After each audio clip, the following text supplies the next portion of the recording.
बिस्मिल्लाहिर्रहमानिर्रहीम अस्सलाम वालेकुम नाज़रीन। PTV national the live transmission अज दा मेहमान तो मैं हाँ ताड़ी मेज़बान सोनिया शेख ते प्रोग्राम विच मेरा साथ देंगे अली उस्मान बाजवा। नाज़रीन प्रोग्राम विच तुहानू सब नू खुशामदीद वेलकम जी आया नू इस उम्मीद दे नाल कि तुसी सारे जिथे भी होवोगे राज़ी होवोगे खुश होवोगे ते अपना बहुत ध्यान रखते होवोगे।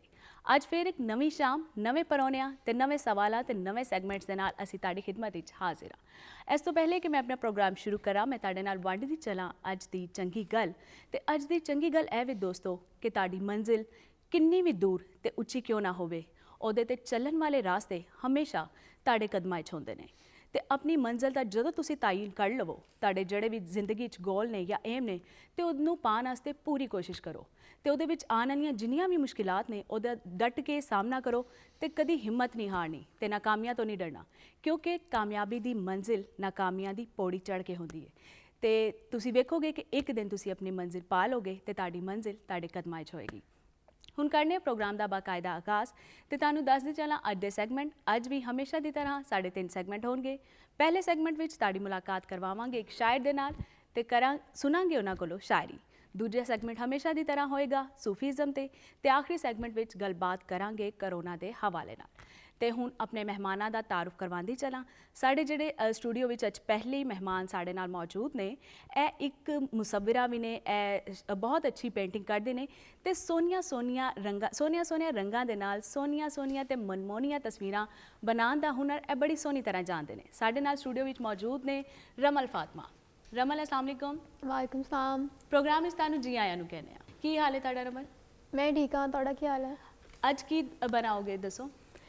मैं पिंड दा मंजर बनावांगी ते एहदे च 2 वैड़े होंगे ते किसान ਜਿਹੜੇ ਹਲ ਚਲਾਉਂਦੇ ਪਏ ਆ ਤੇ ਲੈਂਡਸਕੇਪ ਪੇਂਟਿੰਗ ਆ। यानी कि तुसी पंजाब दी कल्चर दी ਜਿਹੜੀ ਨਾ ਉਹ ਇੱਕ ਛਾਪ ਇਹਦੇ ਤੋਂ ਉਤਾਰੋਗੇ। ਜੀ ਜੀ। ਜਿਵੇਂ ਕਿ ਪਹਿਲੇ ਸੋਨੀਆ ਨੇ ਤੁਹਾਨੂੰ ਦੱਸਿਆ ਕਿ ਕਈ ਔਕੜਾਂ ਆਉਂਦੀਆਂ ਨੇ ਜ਼ਿੰਦਗੀ ਦੇ ਵਿੱਚ ਲੇਕਿਨ ਮੰਜ਼ਿਲ ਪਾਉਣ ਵਾਲੇ ਲੋਕ ਜਿਹੜੇ ਨੇ ਉਹ ਚੱਲਦੇ ਰਹਿੰਦੇ ਨੇ ਠੇਡੇ ਠੁੱਡੇ ਖਾਂਦੇ ਨੇ ਲੇਕਿਨ ਅਖੀਰ ਆਪਣੀ ਮੰਜ਼ਿਲ ਤੱਕ ਉਹ ਪਹੁੰਚ ਹੀ ਜਾਂਦੇ ਨੇ। ਇਸੇ ਤਰ੍ਹਾਂ ਸਾਡੇ ਪ੍ਰੋਗਰਾਮ ਦੇ ਵਿੱਚ ਇੱਕ ਸ਼ਾਇਰ ਮੌਜੂਦ ਹੈਗੇ ਨੇ, ਇੱਕ ਅਫਸਾਨਾ ਨਿਗਾਰ ਮੌਜੂਦ ਹੈਗੇ ਨੇ, ਲਿਰਿਸਿਸਟ ਵੀ ਹੈਗੇ ਨੇ, ਰਿਸਰਚਰ ਵੀ ਹੈਗੇ ਨੇ, ਰੇਡੀਓ ਦੇ ਨਾਲ ਵੀ ਇਹਨਾਂ ਦਾ ਤਾਲੁਕ ਰਿਹਾ ਵੇ ਔਰ ਬੜੇ ਹੀ ਗੁਣੀ ਬੜੇ ਹੀ ਮਿਹਨਤੀ ਇਨਸਾਨ ਹੈਗੇ ਨੇ। ਬੰਦ ਗਲੀ ਵਿੱਚ ਸ਼ਾਮ ਦਮ ਦਮ ਨਾਲ ਧਮਾਲ ਸਮੇਂ ਕਾ ਗਿਆਨ ਮਾਧੋ ਨਾਲ ਸਲਾਹ ਸਾਵਣ ਲਏ ਉਡੀਕ ਮੈਂ ਚੇਤਰ ਨਹੀਂ ਚੱਖਿਆ ਕਹੇ ਸ਼ਾਹ ਹੁਸੈਨ सिकंदर पोरस मुरादी जो आहा सो आहा। और एक अंग्रेज़ी किताब भी है the treasure of Punjabi literature. ਇਹ 13 किताबां जिन्हां च कुछ शायरी दियां ने कुछ नसर दियां ने कुछ रिसर्च दियां ने एक बंदे दे कलम तो निकलियां ने और पंजाबी सुलेख दी झोली च उन्होंने पा दित्तियां ने। साडे नाल इस वक्त मौजूद ने खाकान हैदर गाजी साहब जी। आया कहने तुहानू भी खाकान साहब इस टाइम पिलाक दे विच डिप्टी डायरैक्टर ने Punjab institute of language arts and culture. माजी विच लाहौर आर्ट काउंसिल दे नाल भी मुंसलिक रहे, उत्थे भी इन्होंने सर्व किया और अजकल जिहड़ा है पिलाक नूं सर्व कर रहे हैं। तो धन भाग ने कि तुसीं आए हो। ढेर तुसां किताबां लिखियां ने, लोग तो इन्ने शेर नहीं लिखते जिन्नियां तुसीं किताबां लिख दित्तियां। बहुत शुक्रिया जनाब, बड़ी मेहरबानी। तो बड़ी ही मेहनत जिवें सोनिया कह रही सी कि कई औकड़ां हुंदियां ने, की कुछ हुंदा जी। बस पहले तो औकड़ां दी गल कर लईए, मतलब जिंदगी जिथों शुरू होई, किहड़ा पिंड सी, किहड़ा ग्रां सी, कित्थों टुरे हो ते कित्थे पहुंचे हो, हले तक दा सारी जर्नी थोड़ी जी। विहाड़ी च मेरी रहाइश है जी। जंपल मेरा उच्च शरीफ है ते फिर विहाड़ी आके रहन लग पे। विहाड़ियों लाहौर आ गए पढ़न लई, इत्थे आके MA किया पंजाबी च अरबी च, फिर MPhil किया, लॉ किया, PhD शाह हुसैन ते मेरी हैगी है पंजाब यूनिवर्सिटी तो। ते ਇਹ ਸਾਰਾ ਜਿਹੜਾ ਮੇਰਾ ਐਜੂਕੇਸ਼ਨਲ ਕੈਰੀਅਰ ਹੈ ਵੇ। ਇਸੇ ਦੌਰਾਨ ਫਿਰ ਸ਼ੇਰ ਸ਼ੂਰ ਵੀ ਲਿਖਦੇ ਰਹੇ, ਨਾਲ ਰਿਸਰਚ ਵਰਕ ਵੀ ਚੱਲਦਾ ਰਿਹਾ, ਨਾਲ ਸਾਰੀਆਂ ਚੀਜ਼ਾਂ। ਸ਼ੇਰ ਤੋਂ ਮੈਨੂੰ ਯਾਦ ਆ ਰਿਹਾ ਕਿ ਅਗਰ ਪੰਜਾਬੀ ਸੁਲੇਖ ਦੀ ਗੱਲ ਕਰੀਏ, ਪੰਜਾਬੀ ਅਦਬ ਦੀ ਗੱਲ ਕਰੀਏ ਪਿਛਲੇ ਕੁਝ ਅਰਸੇ ਤੋਂ ਵੀ ਔਰ ਉਸ ਤੋਂ ਪਿਛਲੇ ਕੁਝ ਅਰਸੇ ਤੋਂ ਵੀ ਅਗਰ ਵੇਖੀਏ ਤਾਂ ਪੰਜਾਬੀ ਨੇ ਉਹ ਵਾਲਾ ਵਕਤ ਹੰਢਾ ਲਿਆ ਕਿ ਜਦੋਂ ਸ਼ਾਇਰੀ ਦਾ ਇੱਕ ਦੌਰ ਸੀ, ਕਿਉਂਕਿ ਹਰ ਜ਼ੁਬਾਨ ਜ਼ਾਹਿਰ ਹੈ ਉਹਦੇ ਵਿੱਚ ਜਦੋਂ ਅਦਬ ਪੈਦਾ ਹੁੰਦਾ ਤੇ ਸ਼ਾਇਰੀ ਤੋਂ ਹੁੰਦਾ, ਫਿਰ ਨਸਰ ਵਾਲ ਉਹ ਵੱਧਦੀ ਹੈ ਜ਼ੁਬਾਨ ਜੀ ਜੀ। ਲੇਕਿਨ ਅੱਜ ਵੀ ਅਗਰ ਅਸੀਂ ਕੰਪੈਰੀਜ਼ਨ ਕਰਕੇ ਵੇਖੀਏ ਸ਼ਾਇਰੀ ਬਹੁਤੀ ਹੈ, ਨਸਰ ਘੱਟ ਹੈ। ਤੁਹਾਨੂੰ ਕੀ ਲੱਗਦਾ ਇਹਦੀ ਕੀ ਵਜ੍ਹਾ ਬਣਦੀ ਹੈ? ਇਹਦੀ ਵਜ੍ਹਾ ਇਹ ਬਣਦੀ ਹੈ ਕਿ ਸ਼ਾਇਰ ਸਾਡੇ ਹਾਂ ਟ੍ਰੈਂਡ ਸੀ ਸ਼ਾਇਰੀ ਦਾ ਔਰ ਪੰਜਾਬੀ ਜ਼ੁਬਾਨ ਦੇ ਵਿੱਚ ਜਿੰਨੀਆਂ ਸਨਾਫ ਨੇ ਸਾਡੀਆਂ ਟੱਪਾ, ਗਿੱਧਾ, ਮਾਈਆ, ਜੁਗਨੀ, ਫੋਕ ਲੋਰ 'ਚ ਜਿੰਨਾ ਲਿਟਰੇਚਰ ਸੀ ਉਹ ਸਾਰਾ ਹੀ ਜਿਹੜਾ ਸੀ ਨਾ ਉਹ ਲਿਰਿਕਸ ਦੇ ਨਾਲ ਜੁੜਿਆ ਹੋਇਆ ਸੀ ਔਰ ਉਹਨਾਂ ਦੀ ਆਪਣੀਆਂ ਧੁਨਾਂ ਵੀ ਮੌਜੂਦ ਸਨ ਔਰ ਮਤਲਬ ਜੁਗਨੀ ਗਾਣੀ ਹੈ ਤੇ ਉਹਦੀ ਧੁਨ ਵੀ ਮੌਜੂਦ ਹੈ, ਜੁਗਨੀ ਦੀ ਕ੍ਰਾਫਟ ਹੀਰ ਪੜਨ ਦਾ ਵੀ ਇੱਕ ਸਟਾਈਲ ਹੈ। ਹੀਰ ਫਿਰ ਕਲਾਸਿਕਸ ਉਹਦੇ ਫੋਕ ਚ ਆ ਗਏ ਨਾ, ਹੀਰ ਆ ਗਈ ਕਲਾਸਿਕਸ ਚ ਤੇ ਕਲਾਸਿਕਸ ਸਾਡੇ ਜਿੰਨੇ ਸੂਫੀ ਨੇ ਉਹਨਾਂ ਦੀਆਂ ਵੀ ਜਿਹੜੀਆਂ ਨੇ ਸੱਦਾਂ ਜਿਹੜੀਆਂ ਨੇ ਜਿਵੇਂ ਗਾਈ ਜਾਂਦੀ ਹੈ ਉਹ ਇੰਨੀ ਪੁਰਅਸਰ ਹੈਗੀ ਹੈ ਕਿ ਲੋਕੀ ਜਿਸ ਵੇਲੇ ਸੁਣਦੇ ਨੇ ਤੇ ਉਹ ਸ਼ੇਰ ਦਾ ਅਸਰ ਜ਼ਿਆਦਾ ਬੰਦੇ ਤੇ ਹੁੰਦਾ ਹੈ ਬਜਾਏ ਕਿ ਤੁਸੀਂ ਉਹ ਸੁਣਦੇ ਹੋ ਤੇ ਗਾਣ ਨਾਲ ਉਹਦੀ ਅਸਰ ਅੰਗੇਜ਼ੀ ਹੋਰ ਵੱਧ ਜਾਂਦੀ ਹੈ। ਯਾਨੀ ਰੀਤ ਜਿਹੜੀ ਹੈ ਉਹ ਇੱਕ ਡੂੰਗੀ ਰੀਤ ਰਹੀ ਹੈ, ਇਸ ਕਰਕੇ ਸ਼ਾਇਰ ਬਹੁਤੇ ਸਾਡੇ ਸਾਹਮਣੇ ਆ ਰਹੇ ਸ਼ਾਇਰ ਬਹੁਤੇ ਸਾਹਮਣੇ ਆ ਰਹੇ ਲੇਕਿਨ ਕੁਝ ਨਸਰ ਨਿਗਾਰ ਵੀ ਹੁਣ ਗ੍ਰੈਜੂਅਲੀ ਆਣਾ ਨਹੀਂ, ਹੁਣ ਨਸਰ ਦਾ ਕੰਮ ਬਹੁਤ ਹੋ ਰਿਹਾ ਹੈ। ਹੁਣ ਇੰਟਰਨੈਸ਼ਨਲੀ ਪੰਜਾਬੀ ਜਿਹੜੀ ਨਸਰ ਹੈ ਫਿਰ ਉਹਦੇ ਚ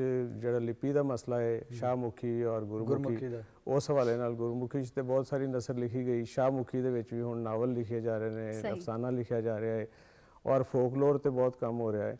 ਔਰ ਫੋਕਲੋਰ ਤੇ ਪੰਜਾਬ ਦਾ ਐਡੀ ਕੁ ਵੱਡਾ ਸਮੁੰਦਰ ਹੈ ਕਿ ਤੁਸੀਂ ਉਹਦੇ ਚੋਂ ਜਿੰਨਾ ਵੀ ਕੱਢ ਲਓ ਤੇ ਇੱਕ ਗੜਵੀ ਦੇ ਬਰਾਬਰ ਹੋਏਗਾ। ਅੱਛਾ ਸਰ, ਤੁਸੀਂ Punjab institute of language and culture ਵਿੱਚ ਵੀ ਆਪਣੀ ਖਿਦਮਤ ਸਰ ਅੰਜਾਮ ਦੇ ਰਹੇ ਹੋ, ਤੁਸੀਂ ਕੀ ਵੇਖਦੇ ਹੋ ਕਿ ਪੰਜਾਬੀ ਦਾ ਮੁਸਤਕਬਲ ਕੀ ਤੁਹਾਨੂੰ ਕੀ ਨਜ਼ਰ ਆ ਰਿਹਾ, ਇਹਦੇ ਵਾਧੇ ਲਈ ਕੀ ਸਾਨੂੰ ਇਕਦਾਮਾਤ ਕਰਨਾ ਚਾਹੀਦੇ ਨੇ ਮੁਸਤਕਬਲ ਵਿੱਚ? ਉਹਦੇ ਲਈ ਜੀ ਸਭ ਤੋਂ ਪਹਿਲੇ ਤਾਂ ਪੰਜਾਬੀ ਜ਼ੁਬਾਨ ਨੂੰ ਜਿਹੜਾ ਨਾ ਸਾਨੂੰ ਪ੍ਰਾਇਮਰੀ ਸਤਰ ਤੋਂ ਸਕੂਲਾਂ 'ਚ ਲਾਗੂ ਹੋਣੀ ਚਾਹੀਦੀ ਹੈ ਕਿਉਂਕਿ ਹਰ ਜਿਹੜੀ ਇਹ ਮਦਰ ਲੈਂਗੁਏਜ ਉਹ ਸਕੂਲਾਂ 'ਚ ਪੜ੍ਹਾਈ ਜਾਂਦੀ ਹੈ, ਉਹ ਬੁਨਿਆਦੀ ਤਾਲੀਮ ਉਹਦੇ 'ਚ ਦਿੱਤੀ ਜਾਂਦੀ ਹੈ। ਸਿਰਫ ਪੰਜਾਬ 'ਚ ਬੁਨਿਆਦੀ ਤਾਲੀਮ ਜਿਹੜੀ ਹੈ ਪੰਜਾਬੀ 'ਚ ਨਹੀਂ ਹੈਗੀ। ਇਸ ਵਜ੍ਹਾ ਤੋਂ ਇੱਕ ਥੋੜ੍ਹਾ ਜਿਹਾ ਮਸਲਾ ਕ੍ਰੀਏਟ ਹੋ ਗਿਆ ਔਰ ਸਾਡੇ ਥੋੜ੍ਹਾ ਜਿਹਾ ਨਫਸਿਆਤੀ ਤੌਰ 'ਤੇ ਇਹ ਵੀ ਸਮਝਿਆ ਗਿਆ ਕਿ ਬੋਲੀ ਦੇ ਬਦਲਣ ਨਾਲ ਸ਼ਾਇਦ ਕਲਾਸ ਚੇਂਜ ਹੋ ਜਾਂਦੀ ਹੈ। ਤੁਸੀਂ ਵੇਖੋਗੇ ਸਾਡੀ ਜਿਹੜੀ ਵਰਕਿੰਗ ਕਲਾਸ ਹੈ ਉਹਦੇ ਵਿੱਚ ਮਾਵਾਂ ਜਿਹੜੀਆਂ ਨੇ ਉਹਨਾਂ ਦੀ ਕੋਸ਼ਿਸ਼ ਹੁੰਦੀ ਹੈ ਬੱਚਿਆਂ ਨਾਲ ਦੂਜੀ ਜ਼ੁਬਾਨ ਬੋਲਦੀਆਂ ਨੇ, ਨੈਸ਼ਨਲ ਲੈਂਗੁਏਜ ਬੋਲਦੀਆਂ ਨੇ ਜੀ ਜਾਂ ਸੈਕੰਡ ਲੈਂਗੁਏਜ ਫਰਸਟ ਲੈਂਗੁਏਜ ਨਹੀਂ ਬੋਲਦੀਆਂ ਜਾਂ ਮਦਰ ਲੈਂਗੁਏਜ ਨਹੀਂ ਬੋਲਦੀਆਂ। ਮਤਲਬ ਜ਼ੁਬਾਨ ਕੋਈ ਵੀ ਬੁਰੀ ਨਹੀਂ ਹੈਗੀ, ਕੋਈ ਵੀ ਹੈ, ਉਹਦੀ ਨਿੰਦਿਆ ਨਹੀਂ ਕਰਨ ਦੇ। ਗੱਲ ਇਹ ਹੈ ਕਿ ਜਿਹੜੀ ਤੁਹਾਡੀ ਆਪਣੀ ਮਦਰ ਲੈਂਗੁਏਜ ਹੈ, ਜਿਹੜੀ ਤੁਹਾਡੀ ਮਾਦਰੀ ਜ਼ੁਬਾਨ ਹੈ ਜਿਹੜੀ ਹੈ, ਉਹਨੂੰ ਜਿਸ ਵੇਲੇ ਅਸੀਂ ਨਜ਼ਰ ਅੰਦਾਜ਼ ਕਰਕੇ ਅਸੀਂ ਜਿਸ ਵੇਲੇ ਦੂਸਰੀ ਬੋਲੀ ਨੂੰ ਅਪਣਾਵਾਂਗੇ ਤੇ ਉਹਦੇ ਨਾਲ ਔਕੜਾਂ ਹੋਰ ਵੀ ਵੱਧ ਜਾਣਗੀਆਂ। ਬੱਚਾ ਜਿਹੜਾ ਨਾ ਉਹ ਮੈਂਟਲੀ ਇੱਕ ਕਨਫਲਿਕਟ 'ਚ ਜਿਹੜਾ ਨਾ ਉਹਦੇ ਅੰਦਰ ਕ੍ਰੀਏਟ ਹੋ ਜਾਏਗਾ ਮਾਈਂਡ 'ਚੋਂ। ਉਹ ਮਸਜਿਦ ਦਾ ਜੋ ਮਾਂ ਕੋਲੋਂ ਉਹਨੇ ਸੁਣਿਆ ਜਾ ਪੁੱਤਰ ਮਸੀਤੇ ਚਲਾ ਜਾ, ਉਹ ਤੇ ਕਾਇਦੇ ਤੇ ਲਿਖਿਆ ਹੁੰਦਾ ਮੀਮ ਸੀਨ ਮਸ ਜੀਮ ਦਲ ਜਦ ਮਸਜਿਦ, ਉਹ ਜੋੜ ਮਸਜਿਦ ਤੇ ਕਰਦਾ ਕਹਿੰਦਾ ਮਸੀਤ ਹੈ। ਬਿਲਕੁਲ ਸਹੀ, ਕਿਉਂਕਿ ਕਾਇਦੇ ਉੱਤੇ ਮਸੀਤ ਦੀ ਸ਼ਕਲ ਬਣੀ ਹੋਈ ਹੈ ਤੇ ਉਹ ਬੋਤਲ ਦੇ ਜੋੜ ਕਰਦਾ। ਮਾਂ ਕੋਲੋਂ ਉਹਨੇ ਸ਼ੀਸ਼ੀ ਸੁਣੀ ਹੋਈ ਹੈ ਕਿ ਜਾਂ ਸ਼ੀਸ਼ੀ ਚੁੱਕ ਲਿਆ, ਜਦੋਂ ਉਹ ਸ਼ੀਸ਼ੀ ਸੁਣਦਾ ਫੋਟੋ ਬੋਤਲ ਦੀ ਹੈ ਤੇ ਜੋੜ ਕਰਦਾ ਬੇਵਾ ਬੋ ਤੇਲਮ ਤਲ ਕਹਿੰਦਾ ਸ਼ੀਸ਼ੀ ਹੈ। ਤੋ ਉਹ ਬੱਚੇ ਦੇ ਅੰਦਰ ਇੱਕ ਸ਼ੁਰੂ ਤੋਂ ਹੀ ਨਾ ਇੱਕ ਉਹ ਦੋਹਰਾਪਨ ਪੈਦਾ ਹੋ ਜਾਂਦਾ। ਸਭ ਤੋਂ ਪਹਿਲੇ ਪ੍ਰਾਇਮਰੀ ਚੋਂ ਨੱਸਦਾ ਉਹ, ਫਿਰ ਉੱਥੋਂ ਨਿਕਲ ਜਾਂਦਾ 8ਵੀਂ ਚੋਂ ਨੱਸ ਜਾਂਦਾ, ਅੱਗੋਂ ਫਿਰ ਅੰਗਰੇਜ਼ੀ ਵੀ ਸ਼ੁਰੂ ਹੋ ਜਾਂਦੀ ਨਾਲ। ਬਿਲਕੁਲ ਸਹੀ। ਤੇ ਉਹ ਨੱਸਦਾ ਬੱਚਾ ਫਿਰ ਜਿਹੜਾ ਨਾ ਉਹ ਡਿਸਟਰਬ ਹੁੰਦਾ ਜਾਂਦਾ। ਮੈਂ ਅਗਰ ਆਪਣੀ ਜ਼ੁਬਾਨ 'ਚ ਤਾਲੀਮ ਦਿੱਤੀ ਜਾਵੇ, ਇਲਮ ਦਿੱਤਾ ਜਾਵੇ ਤੇ ਬੱਚਾ ਜਿਹੜਾ ਨਾ ਉਹ ਜ਼ਿਆਦਾ ਅੱਗੇ ਜਾ ਸਕਦਾ। ਜਿਵੇਂ ਤੁਸੀਂ ਕਹਿ ਰਹੇ ਹੋ ਕਿ ਬੱਚੇ ਦੇ ਉੱਤੇ ਬਹੁਤ ਜ਼ਿਆਦਾ ਬੋਝ ਪੈ ਜਾਂਦਾ ਜਦੋਂ ਸਕੂਲ ਜਾਂਦਾ। ਜੀ ਜੀ। ਔਰ ਯੂਨੈਸਕੋ ਵੀ ਸਾਨੂੰ ਇਹ ਦੱਸਦਾ, ਯੂਨਾਈਟਿਡ ਨੇਸ਼ਨ ਦੇ ਚਾਰਟਰ ਵਿੱਚ ਵੀ ਉਹ ਚਾਰਟਰ ਆਫ ਜਿਹੜਾ ਕਿ ਬੱਚੇ ਨੂੰ ਉਹਦੀ ਮਾਦਰੀ ਜ਼ੁਬਾਨ ਵਿੱਚ ਤਾਲੀਮ ਦਿੱਤੀ ਜਾਏ ਤੇ ਨਤਾਇਜ ਬਿਹਤਰ ਤਰੀਕੇ ਨਾਲ ਆ ਸਕਦੇ। ਬਿਲਕੁਲ ਸਹੀ, ਬਿਲਕੁਲ। ਹੁਣ ਤੁਹਾਡੇ ਕੋਲ ਡਾਇਵਰਸਿਟੀ ਨਜ਼ਰ ਆਉਂਦੀ ਹੈ, ਸ਼ਾਇਰੀ ਵੀ ਹੈਗੀ ਹੈ, ਡਰਾਮਾ ਵੀ ਹੈਗਾ, ਜੀ ਜੀ, ਫਿਲਮ ਵੀ ਹੈਗੀ ਹੈ, ਲਿਰਿਸਿਸਟ ਨਗਮਾ ਨਿਗਾਰ ਵੀ ਤੁਸੀਂ ਹੈਗੇ ਹੋ, ਰੇਡੀਓ ਨਾਲ ਵੀ ਤੁਹਾਡਾ ਤਾਲੁਕ ਰਿਹਾ ਔਰ ਫਿਰ ਰਿਸਰਚ ਵੀ। ਜੀ ਜੀ। ਇੰਨੀ ਹੀ ਡਾਇਵਰਸਿਟੀ ਕਿਸ ਤਰ੍ਹਾਂ ਤੁਹਾਡੇ ਇੱਕ ਇਕੱਲੇ ਹੀ ਬੰਦੇ, ਕਿਉਂਕਿ ਅਕਸਰ ਵੇਖਿਆ ਜਾਂਦਾ ਸ਼ਾਇਰ ਜ਼ਿਆਦਾ ਸ਼ਾਇਰੀ ਕਰਨਗੇ ਥੋੜੀ ਜਿਹੀ ਨਸਰ ਲਿਖ ਲੈਣਗੇ ਔਰ ਨਸਰ ਨਿਗਾਰ ਜ਼ਿਆਦਾ ਨਸਰ ਲਿਖ ਲੈਣਗੇ ਥੋੜੀ ਜਿਹੀ ਨਾਲ ਐਵੇਂ ਬਿਲਕੁਲ ਸਹੀ ਸ਼ਾਇਰੀ ਕਰ ਲੈਣਗੇ। ਲੇਕਿਨ ਤੁਹਾਡੀ ਕਿਤਾਬਾਂ ਦੀ ਤਾਦਾਦ ਫਿਰ ਉਹਨਾਂ ਦੀ ਡਾਇਵਰਸਿਟੀ ਵੇਖ ਕੇ ਲੱਗਦਾ ਹੈ ਕਿ ਤੁਸੀਂ ਮਤਲਬ ਹਰ ਜਗ੍ਹਾ ਤਬਾਜ਼ਮਾਈ ਵੀ ਕੀਤੀ ਹੈ ਔਰ ਉਹਦੇ 'ਚ ਕਿਤੇ ਨਾ ਕਿਤੇ ਕਾਮਯਾਬ ਵੀ ਰਹੇ।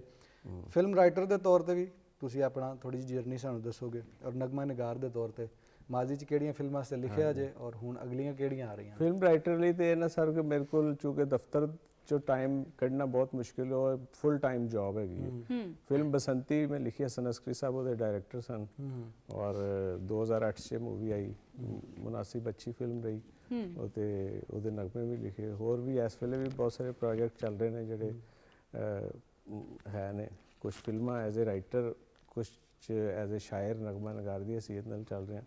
ਬੁਨਿਆਦੀ ਤੌਰ 'ਤੇ ਮੈਂ ਸ਼ਾਇਰ ਹਾਂ, ਆਪਣੇ ਆਪ ਨੂੰ ਮਤਲਬ ਇਹ ਕਹਾਂ ਕਿ ਮੈਂ ਸ਼ਾਇਰੀ ਕਰਨਾ ਹੈ ਜਾਂ ਨਹੀਂ ਹੈ ਤੇ ਇਹ ਤੇ ਵਕਤ ਡਿਸਾਈਡ ਕਰੇਗਾ ਔਰ ਸੁਣਨ ਵਾਲੇ ਡਿਸਾਈਡ ਕਰਨਗੇ ਕਿ ਕੀ ਲਿਖਿਆ ਹੈ ਕਿ ਮੱਖੀ ਦੀ ਮੱਖੀ।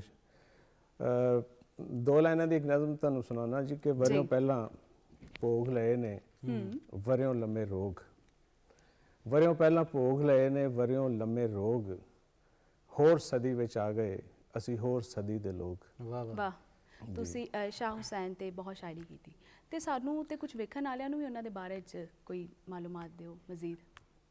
ਸ਼ਾਹ ਹੁਸੈਨ ਬਾਰੇ ਸ਼ਾਇਰੀ ਤੇ ਪੂਰੇ ਪਲੇ 'ਚ ਮੈਂ ਕੀਤੀ ਨਾ ਜੀ। ਜੀ ਤੇ ਸ਼ਾਹ ਹੁਸੈਨ ਇੱਕ ਪੂਰੀ ਕਹਾਣੀ ਹੈ। ਜਹਾਂਗੀਰ ਦਾ ਇੱਕ ਹੈ ਸੀ ਮੁਨਸ਼ੀ ਬਹਾਰ ਖਾਨ, ਉਹਨੇ ਜਹਾਂਗੀਰ ਨੂੰ ਲਾਇਆ ਕਿ ਤੂੰ ਸ਼ਾਹ ਹੁਸੈਨ ਦੇ ਜਿੰਨੇ ਨੇ ਉਹ ਲਿਖਣੇ ਨੇ, ਜੋ ਵੀ ਇਹਨਾਂ ਦੇ ਫਰਮਾਨ ਜੋ ਵੀ ਇਹ ਕਹਿੰਦੇ ਨੇ ਉਹ ਲਿਖੀ ਜਾਣਾ ਤੁਸੀਂ। ਸਹੀ। ਤੇ ਉਹ ਪੈਂਡ ਔਨ ਕਰਦੇ ਰਹੇ ਉਹਨਾਂ ਦੀ ਚੀਜ਼ਾਂ। ਬਹਾਰੀਆ ਦੇ ਨਾਂ ਤੋਂ ਇੱਕ ਰਿਸਾਲਾ, ਇੱਕ ਕਿਤਾਬ ਜਿਹੜੀ ਸਾਨੂੰ ਤਾਰੀਖ 'ਚ ਮਿਲਦੀ ਹੈ, ਤਹਿਕੀਕਾਤ ਚਿਸ਼ਤੀ 'ਚ ਔਰ ਹਕੀਕਤੁਲ ਫੁਕਰਾ 'ਚ ਉਹਦਾ ਜ਼ਿਕਰ ਮੌਜੂਦ ਹੈ ਉਸ ਰਿਸਾਲੇ ਦਾ, ਔਰ ਦਾਰਾ ਸ਼ਕੋ ਦੀ ਕਿਤਾਬ ਹਸਨਾਤੁਲ ਆਰਫੀਨ 'ਚ ਉਹਦਾ ਜ਼ਿਕਰ ਮੌਜੂਦ ਹੈਗਾ। ਔਰ ਇਹ ਮੇਜਰ ਸੋਰਸਿਸ ਨੇ ਸ਼ਾਹ ਹੁਸੈਨ ਦੀ ਹਯਾਤੀ ਦੇ ਉੱਤੇ, ਤੇ ਖਾਸ ਤੌਰ ਤੇ ਪੀਰ ਮੁਹੰਮਦ ਦੀ ਜਿਹੜੀ ਕਿਤਾਬ ਹੈ ਸ਼ੇਖ ਮਾਰੂਫ ਅਲ ਮਹਿਮੂਦ ਦੇ ਨਾਂ ਤੋਂ ਜੀ, ਉਹ ਤਹਿਕੀਕਾਤ ਚਿਸ਼ਤੀ ਹੈ ਪਰਸ਼ੀਅਨ 'ਚ। ਹੁਣ ਉਹਦਾ ਉਰਦੂ 'ਚ ਤਰਜਮਾ ਵੀ ਮਿਲ ਜਾਂਦਾ ਸਾਨੂੰ, ਤੇ ਉਹਦੇ ਵਿੱਚ ਸ਼ਾਹ ਹੁਸੈਨ ਦੀਆਂ ਸਾਨੂੰ ਤਾਰੀਖ ਦੀਆਂ ਬੁਨਿਆਦੀ ਮਾਲੂਮਾਤ ਮਿਲਦੀਆਂ ਨੇ ਕਿ ਸ਼ਾਹ ਹੁਸੈਨ, ਹੁਣ ਸ਼ਾਹ ਹੁਸੈਨ ਦੀ ਉਹ ਫਿਰ ਮੈਂ ਉਹਨੂੰ ਪਾਰਟ ਵਾਈਜ਼ ਡਰਾਮੇ ਨੂੰ ਕੀਤਾ। ਉਸ ਬਹਾਰ ਖਾਨ ਕੋਲੋਂ ਕਹਾਣੀ ਪੂਰੀ ਸੁਣਵਾਈ, ਫਿਰ ਉਹ ਅਬਦੁੱਲਾ ਭੱਟੀ ਦਾ ਦੌਰ ਆ ਜਾਂਦਾ ਹੈ, ਫਿਰ ਅਕਬਰ ਦੇ ਨਾਲ ਉਹਦਾ ਟਾਕਰਾ ਹੈ, ਮੁੱਲਾ ਅਬਦੁੱਲਾ ਸੁਲਤਾਨਪੁਰੀ ਦੇ ਨਾਲ ਟਾਕਰਾ ਹੈ ਸ਼ਾਹ ਹੁਸੈਨ ਦਾ, ਫਿਰ ਮਾਧੂ ਨਾਲ ਸ਼ਾਹ ਹੁਸੈਨ ਦਾ ਇੱਕ ਜੋੜ ਬਣਦਾ, ਤਾਲੁਕ ਬਣਦਾ ਹੈ। ਫਿਰ ਉਹ ਸ਼ਾਹ ਹੁਸੈਨ ਦੀਆਂ ਕਾਫੀਆਂ ਦੇ ਨਾਲ ਉਹਨਾਂ ਨੂੰ ਜੋੜ ਕੇ ਸਾਰੀ ਉਸ ਕਹਾਣੀ ਨੂੰ ਬਿਆਨ ਕੀਤਾ ਗਿਆ। ਫਿਰ ਸ਼ਾਹ ਹੁਸੈਨ ਦਾ ਦੁਨੀਆ ਤੋਂ ਜਾਣਾ, ਫਿਰ ਮੈਸੇਜ ਸ਼ਾਹ ਹੁਸੈਨ ਦਾ, ਉਹ ਪੂਰੀ ਉਹਦੀ ਸ਼ਾਇਰੀ ਦੇ ਨਾਲ ਜੋੜ ਕੇ ਗੱਲ ਕੀਤੀ। ਲੇਕਿਨ ਮਾਧੋ ਲਾਲ ਹੁਸੈਨ ਤੇ ਤੁਹਾਡਾ ਇਸ਼ਕ ਲੱਗ ਹੀ ਰਹੇ ਨੇ ਜ਼ਾਹਿਰ ਹੈ, ਤੇ ਜਿੰਨੇ ਵੀ ਕਲਾਸਿਕ ਸ਼ੁਅਰਾ ਨੇ ਬਾਕੀ ਜਿੰਨੇ ਪੰਜਾਬੀ ਦੇ ਜਿਨ੍ਹਾਂ ਨੂੰ ਅਸੀਂ ਕਲਾਸਿਕ ਸ਼ੁਅਰਾ ਮੰਨਦੇ ਹਾਂ, ਭਾਵੇਂ ਬੁੱਲੇ ਸ਼ਾਹ ਹੋਣ ਜਾਂ ਫਰੀਦ ਸਾਹਿਬ ਹੋਣ ਜਾਂ ਬਾਕੀ ਜਿੰਨੇ ਵੀ ਵਾਰਿਸ ਸ਼ਾਹ ਸਾਹਿਬ ਹੋਣ, ਉਹਨਾਂ ਦੇ ਬਾਰੇ ਵੀ ਤੁਸੀਂ ਫਿਰ ਮਜ਼ਾਮੀਨ ਲਿਖੇ ਨੇ, ਕੋਈ ਰਿਸਰਚ? ਹਾਂਜੀ, ਮੈਂ ਮਜ਼ਾਮੀਨ ਤੇ ਖੈਰ ਬਹੁਤ ਸਾਰੇ ਸੂਫੀਆ ਦੇ ਉੱਤੇ ਮੇਰੇ ਹੈ ਨੇ। ਜੋ ਆਹਾ ਸੋ ਆਹਾ ਸ਼ਾਹ ਹੁਸੈਨ ਦੇ ਮਤਨਾਂ ਦੀ ਤੇ ਮੁਸ਼ਤਮਿਲ ਕਿਤਾਬ ਹੈ, ਮੇਰਾ ਐਮਫਿਲ ਦਾ ਥੀਸਿਸ ਹੈਗਾ ਬੇਸਿਕਲੀ, ਔਰ ਉਹਦੇ ਸ਼ਾਹ ਹੁਸੈਨ ਦੀ ਜਿਹੜੀ ਇੱਕ ਕਾਫੀ ਅੱਜ ਤੱਕ ਜਿੰਨੇ ਮਤਨ ਛਪੇ ਨੇ ਉਹ ਕਲੈਕਟ ਕੀਤੇ। ਬੇਸਿਕਲੀ ਮੋਹਨ ਸਿੰਘ ਦੀਵਾਨਾ ਜਿਹੜਾ ਵਾਹ ਹੈ ਸੀ, ਜਿਹੜਾ ਜਿਹਨੇ ਸਭ ਤੋਂ ਪਹਿਲੇ ਸ਼ਾਹ ਹੁਸੈਨ ਦਾ ਸਕ੍ਰਿਪਟ ਜਿਹੜਾ ਗੁਰਮੁਖੀ 'ਚ ਲੱਭਿਆ ਸਿੰਧ ਤੋਂ, ਫਿਰ ਉਹਨਾਂ ਨੇ ਇਹਨੂੰ ਸ਼ਾਹਮੁਖੀ 'ਚੋਂ ਲੱਥਾ ਕਰਕੇ ਛਾਪਿਆ, ਔਰ ਉੱਥੇ ਪਿਆਰਾ ਸਿੰਘ ਪਦਮ ਨੇ ਵੀ ਇਹਦੇ ਉੱਤੇ ਬੜਾ ਕੰਮ ਕੀਤਾ, ਔਰ ਉਹਨਾਂ ਨੇ ਵੀ ਇੱਕ ਇਹਨੂੰ ਸ਼ਾਹਮੁਖੀ 'ਚ ਫਿਰ ਉੱਥੋਂ ਕਾਫੀਆਂ ਲੈ ਕੇ ਛਾਪੀਆਂ ਗਈਆਂ, ਜਿਹੜੀਆਂ ਡਾਕਟਰ ਨਜ਼ੀਰ ਸਾਹਿਬ ਨੇ ਛਾਪੀਆਂ ਕਾਫੀਆਂ। ਮਤਲਬ ਸ਼ਾਹ ਹੁਸੈਨ ਦੀਆਂ ਕਾਫੀਆਂ 100 ਸਾਨੂੰ ਜਿੰਨੀਆਂ ਮਿਲਦੀਆਂ ਨੇ ਹੁਣ ਤੇ ਕਾਫੀਆਂ ਹੋ ਗਈਆਂ ਨੇ ਉਹਨਾਂ ਦੀਆਂ, ਔਰ ਉਹਦੇ 'ਚ ਬਹੁਤ ਸਾਰੀਆਂ ਚੀਜ਼ਾਂ ਐਸੀਆਂ ਨੇ ਜਿਹਦੇ ਤੇ ਹਜੇ ਵੀ ਬਹੁਤ ਸਾਦਾ ਕੰਮ ਕਰਨ ਦੀ ਜ਼ਰੂਰਤ ਹੈਗੀ ਹੈ। ਤੇ ਅਸੀਂ ਹੁਣ ਇੱਕ ਬ੍ਰੇਕ ਵੱਲ ਜਾਣਾ। ਤੁਹਾਡਾ ਬੜਾ ਧੰਨਵਾਦ, ਬੜਾ ਸ਼ੁਕਰੀਆ ਕਿ ਤੁਸੀਂ ਥੋੜਾ ਟਾਈਮ ਕੱਢਿਆ ਸਾਡੇ ਪ੍ਰੋਗਰਾਮ ਵਿੱਚ ਆਏ। ਫਿਰ ਕਿਸੇ ਪ੍ਰੋਗਰਾਮ ਵਿੱਚ ਤੁਹਾਨੂੰ ਦਾਵਤ ਦਾਂਗੇ, ਹੋਰ ਢੇਰਾਂ ਗੱਲਾਂ ਕਰਾਂਗੇ। ਉਨੀ ਦੇਰ ਨੂੰ ਹੋਰ ਲਿਪੀਆਂ ਹੋ ਚੁੱਕੀਆਂ ਹੋਣਗੀਆਂ, ਕਾਫੀ ਚੀਜ਼ਾਂ ਹੋ ਚੁੱਕੀਆਂ ਹੋਣਗੀਆਂ, ਹੈ ਨਾ। ਤੇ ਬਹੁਤ ਮਿਹਰਬਾਨੀ, ਬਹੁਤ ਸ਼ੁਕਰੀਆ ਜੀ ਨਾਜ਼ਰੀਨ। ਹੁਣ ਜਿਹੜਾ ਹੈ ਵੇਲਾ ਹੋ ਗਿਆ ਇੱਕ ਛੋਟੀ ਜਿਹੀ ਬ੍ਰੇਕ ਦਾ, ਬ੍ਰੇਕ ਵੱਲ ਜਾਂਦੇ ਹਾਂ, ਫਿਰ ਮੁੜ ਕੇ ਵਾਪਸ ਆਵਾਂਗੇ।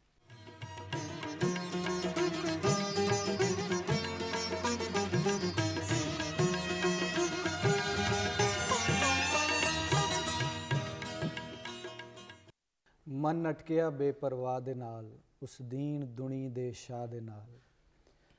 ਮਨ ਅਟਕਿਆ ਬੇਪਰਵਾਹ ਦੇ ਨਾਲ, ਉਸ ਦੀਨ ਦੁਨੀ ਦੇ ਸ਼ਾਹ ਦੇ ਨਾਲ। ਕਾਜ਼ੀ ਮੁੱਲਾ ਮੱਤੀ ਦੇਂਦੇ, ਖਰੇ ਸਿਆਣੇ ਰਾਹ ਦਸੇਂਦੇ। ਇਸ਼ਕ ਕੀ ਲੱਗੇ ਰਾਹ ਦੇ ਨਾਲ, ਮਨ ਅਟਕਿਆ ਬੇਪਰਵਾਹ ਦੇ ਨਾਲ। ਤੇ ਨਦੀਆਂ ਪਾਰ ਸਜਣ ਦਾ ਠਾਣਾ, ਕੀਤੇ ਕੌਲ ਜ਼ਰੂਰੀ ਜਾਣਾ। ਮਿੰਨਤਾਂ ਕਰਾਂ ਮੱਲਾ ਦੇ ਨਾਲ, ਮਨ ਅਟਕਿਆ ਬੇਪਰਵਾਹ ਦੇ ਨਾਲ। ਵਾਹ, ਬਹੁਤ ਖੂਬਸੂਰਤ ਬਾਜਵਾ। ਤੇ ਹੁਣ ਨਾਜ਼ਰੀਨ ਵੇਲਾ ਹੋਇਆ ਸਾਡੇ ਦੂਜੇ ਸੈਗਮੈਂਟ ਦਾ, ਯਾਨੀ ਕਿ ਸਾਡੇ ਸੂਫੀ ਸੈਗਮੈਂਟ ਦਾ। ਇਹਦੇ ਵਿੱਚ ਹਮੇਸ਼ਾ ਦੀ ਤਰ੍ਹਾਂ ਸਾਡੀ ਬਹੁਤ ਖੂਬਸੂਰਤ ਮਹਿਮਾਨ ਸਾਡੇ ਨਾਲ ਮੌਜੂਦ ਨੇ। ਇਹਨਾਂ ਦੀ ਸ਼ਖਸੀਅਤ ਦੇ ਕਈ ਪਹਿਲੂ ਨੇ, ਹਰ ਪਹਿਲੂ ਤੋਂ ਤੁਸੀਂ ਬਾਖੂਬੀ ਵਾਕਿਫ ਹੋ।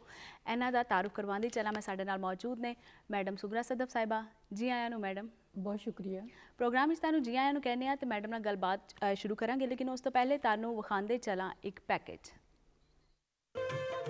ਅਸੀਂ ਦੇਖਦੇ ਹਾਂ ਕਿ ਜਦੋਂ ਵੀ ਕਿਸੇ ਵਲੀ ਦਾ ਜ਼ਿਕਰ ਹੋਏ, ਕਿਸੇ ਬਾਬੇ ਦੀ ਹਯਾਤੀ ਦੀ ਗੱਲ ਹੋਏ, ਇੱਕ ਜ਼ਿੰਦਗੀ 'ਚ ਤੇ ਇੱਕ ਥੋੜੀ ਦੇਰ ਵਾਸਤੇ ਜ਼ਹਿਨ ਕਿੱਡੇ ਸਕੂਨ ਵਿੱਚ ਚਲਾ ਜਾਂਦਾ ਹੈ। ਬਿਲਕੁਲ ਬਿਲकुल, ਕਿਉਂਕਿ ਇਹ ਸੱਚੇ ਲੋਕ ਨੇ ਨਾ, ਇਹਨਾਂ ਨੇ ਮੁਨਾਫਕਤ ਨਹੀਂ ਕੀਤੀ। ਔਰ ਸ਼ਾਹ ਹੁਸੈਨ ਦਾ ਖਸੂਸਨ ਇਸ ਹਵਾਲੇ ਨਾਲ ਅਸੀਂ ਖਾਸ ਜ਼ਿਕਰ ਕਰਨੇ ਆ ਕਿ ਉਹਨਾਂ ਦੀ ਹਯਾਤੀ ਵਿੱਚ ਨਾ ਸਿਰਫ ਕਿ ਕਲਾਮ ਵਿੱਚ ਤੇ ਸਾਰੇ ਗੱਲ ਕਰਦੇ ਨੇ, ਹਯਾਤੀ 'ਚ ਵੀ ਜਿਹੜੀ ਚੰਗੀ ਚੀਜ਼ ਨਹੀਂ ਲੱਗੀ ਰੱਦ ਕੀਤਾ ਉਹਨੂੰ, ਔਰ ਖੁੱਲੇ ਆਮ ਉਹਨਾਂ ਦੀ ਜ਼ਿੰਦਗੀ ਜਿਸ ਤਰ੍ਹਾਂ ਲਾਹੌਰ ਸ਼ਹਿਰ 'ਚ ਉਸ ਦੌਰ 'ਚ ਗੁਜ਼ਰੀ ਹੈ, ਔਰ ਮੁਗਲ ਬਾਦਸ਼ਾਹ ਅਕਬਰ ਦਾ ਦੌਰ ਸੀ ਤੇ ਉਹਨਾਂ ਨੇ ਆਪਣੀ ਮਰਜ਼ੀ ਕੀਤੀ ਹੈ ਔਰ ਇਨਕਾਰ ਕੀਤਾ ਹੈ, ਕਿਉਂਕਿ ਇਨਕਾਰ ਕਰਨਾ ਜਿਹੜਾ ਹੁੰਦਾ ਹੈ ਵੀ ਇੱਕ ਤਰ੍ਹਾਂ ਦੇ ਆਪਣੀ ਜ਼ਾਤ ਦਾ ਇਸਬਾਤ ਹੁੰਦਾ ਹੈ ਕਿ ਮੈਂ ਤੁਹਾਡੇ ਨਾਲ ਵੱਖਰਾ ਆ ਔਰ ਮੈਂ ਜੋ ਕੁਝ ਜਾਣਨਾ ਆ। ਜ਼ਾਹਿਰ ਹੈ ਕਿ ਇਹਨਾਂ ਲੋਕਾਂ ਨੂੰ, ਵਲੀਆਂ ਨੂੰ ਰੱਬ ਦੀ ਤਰਫੋਂ ਇੱਕ ਖਾਸ ਰੋਸ਼ਨੀ ਹੁੰਦੀ ਹੈ, ਇੱਕ ਅਗਾਹੀ ਹੁੰਦੀ ਹੈ, ਬਾਤਨੀ ਅਗਾਹੀ ਹੁੰਦੀ ਹੈ ਔਰ ਫਿਰ ਉਸ ਨੂੰ ਲੈ ਕੇ ਟੁਰਨਾ ਤੇ ਉਹਨਾਂ ਦੀ ਇੱਕ ਬੜੀ ਨਿਵੇਕਲੀ ਪੂਰੀ ਜ਼ਿੰਦਗੀ ਦਾ ਇੱਕ ਸਫ਼ਰ ਹੈ। ਅੱਛਾ ਡਾਕਟਰ ਸਾਹਿਬ, ਮਾਧੋ ਲਾਲ ਹੁਸੈਨ ਦੀ ਸ਼ਾਇਰੀ ਦੇ ਵਿੱਚ ਤਸੱਵੁਫ ਦਾ ਰੰਗ ਤੇ ਹੈ ਹੀ ਹੈ, ਵੇ ਮੇਲੇ ਦੀ ਜ਼ਿਕਰ ਵੀ ਅਸਾਂ ਕਰ ਲਿਆ, ਰੰਗ ਵੀ ਖੇਡਿਆ ਜਾਂਦਾ, ਲੇਕਿਨ ਵਿਛੋੜਾ ਔਰ ਗਮ ਦੀ ਇੱਕ ਲਹਿਰ ਜਿਹੜੀ ਉਹ ਬੜੀ ਹੀ ਗੂੜੀ ਹੈ, ਇਹਦੇ ਉੱਤੇ ਥੋੜੀ ਜਿਹੀ ਰੋਸ਼ਨੀ ਪਾਓ। ਜੀ ਬਿਲਕੁਲ, ਤੁਸੀਂ ਦੇਖੋ ਕਿ ਸਾਰੀ ਉਹਨਾਂ ਦੀ ਸ਼ਾਇਰੀ ਜਿਹੜੀ ਹੈ ਨਾ ਉਹਦੇ ਵਿੱਚ ਹਿਜਰ, ਮਲਾਲ, ਵਿਛੋੜਾ, ਮਾਇਨੇ ਮੈਂ ਕਿਹਨੂੰ ਆਖਾਂ, ਦਰਦ ਵਿਛੋੜੇ ਦਾ ਹਾਲ ਤੇ ਕੈਸਾ ਹੈ ਕਿ ਸਾਰੇ ਸ਼ਾਇਦ ਕੋਈ ਵੀ ਦੁਨੀਆ ਦਾ ਐਸਾ ਬੰਦਾ ਨਾ ਹੋਵੇ ਜਿਹੜਾ ਸਾਡੀਆਂ ਜ਼ਬਾਨਾਂ ਦੇ ਨਾਲ ਜੁੜਿਆ ਹੋਇਆ ਹੈ, ਉਹ ਸਿੰਧੀ, ਬਲੋਚੀ, ਪਾਕਿਸਤਾਨ ਦੇ ਕਿਸੇ ਵੀ ਇਲਾਕੇ 'ਚ ਰਹਿਣ ਵਾਲਾ, ਕਿ ਉਹ ਜਿਹੜਾ ਇਸ ਕਾਫੀ ਨੂੰ ਕਦੇ ਨਾ ਕਦੇ ਉਹਨੇ ਗੁਨਗੁਨਾਇਆ ਨਾ ਹੋਵੇ ਜਾਂ ਮਹਿਸੂਸ ਨਾ ਕੀਤਾ ਹੋਵੇ। ਅਸਲ 'ਚ ਸ਼ਾਹ ਹੁਸੈਨ ਦੀ ਸ਼ਾਇਰੀ ਵਿੱਚ ਸਾਨੂੰ ਇੱਕ ਜਿਹੜਾ ਮਲਾਲ ਦਾ ਔਰ ਹਿਜਰ ਔਰ ਵਿਛੋੜਾ ਹੈ ਨਾ, ਅਹਿਸਾਸੇ ਜੁਰਮ ਵੀ ਹੈ ਔਰ ਉਹ 3-4 ਸਤ੍ਹਾ ਦੇ ਸਾਨੂੰ ਨਜ਼ਰ ਆਉਂਦਾ ਹੈ ਕਿ ਇੱਕ ਤੇ ਸ਼ਾਇਰ ਜਿਹੜਾ ਸੂਫੀ ਸ਼ਾਇਰ ਹੈ ਜਿਹਦੇ ਤੇ ਬਹੁਤ ਸਾਰੀਆਂ ਹਕੀਕਤਾਂ ਖੁੱਲ ਚੁੱਕੀਆਂ ਨੇ, ਉਹਦਾ ਸਭ ਤੋਂ ਵੱਡਾ ਕੰਮ ਇਹ ਹੈ ਔਰ ਖਾਹਿਸ਼ ਇਹ ਹੈ ਕਿ ਉਹ ਰੱਬ ਦੀ ਰੂਹ ਨਾਲ ਇੱਕਮਿਕ ਹੋਣਾ ਚਾਹੁੰਦਾ ਹੈ, ਕਿਉਂਕਿ ਉਹਨੂੰ ਪਤਾ ਕਿੱਥੋਂ ਆਇਆ, ਐਡੀ ਵੁਸਤ ਚੋਂ ਆ ਕੇ ਤੇ ਜਿਸਮ ਦੇ ਪਿੰਜਰੇ 'ਚ ਬੰਦ ਹੋ ਗਿਆ, ਕਿ ਉਹ ਇੱਕ ਜਿਹੜਾ ਉਹਨਾਂ ਨੂੰ ਅਹਿਸਾਸੇ ਜੁਰਮ ਦਾ ਕਿ ਹੋਰੇ ਇਸ ਦੁਨੀਆ ਵਿੱਚ ਮੇਰੇ ਕੋਲ ਕਿਹੜੇ ਕੋਈ ਖਤਾਵਾਂ ਹੋ ਜਾਣ ਕਿ ਮੇਰਾ ਉਹ ਵਸਲ ਜਿਹੜਾ ਨਾਮੁਕੰਮਲ ਰਵੇ।